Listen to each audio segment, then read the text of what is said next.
Most of us measure our mornings by the sound of an alarm or the aroma of fresh coffee.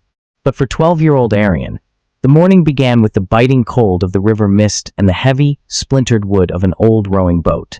Aryan lived in a village that the world had forgotten, a small cluster of huts separated from the city by a river so wide and deep that it felt like an ocean to a child.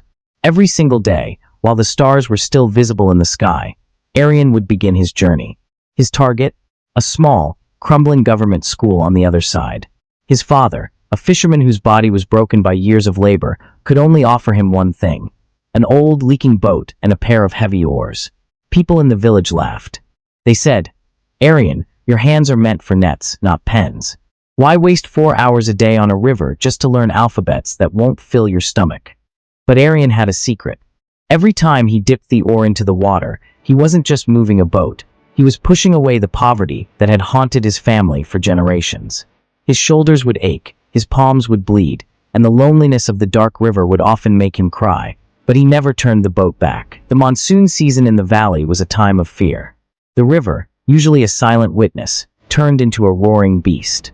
One Tuesday, the clouds turned a bruised purple, and the winds began to howl like a wounded animal. Aryan's mother begged him to stay, but there was a math exam that day, a step closer to the scholarship he desperately needed.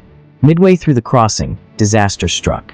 A massive uprooted tree, carried by the violent current, smashed into the side of Aryan's small vessel. The impact was deafening.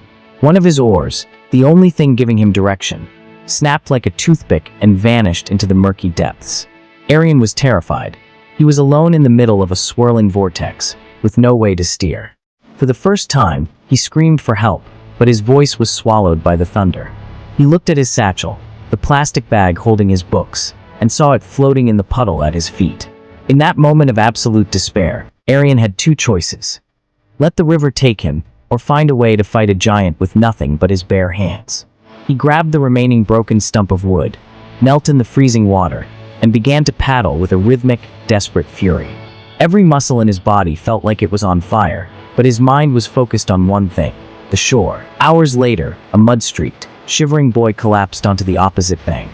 He was 3 hours late, his clothes were torn, and his hands were raw meat. When he walked into the classroom, the teacher stopped mid-sentence. The other students stared in silence.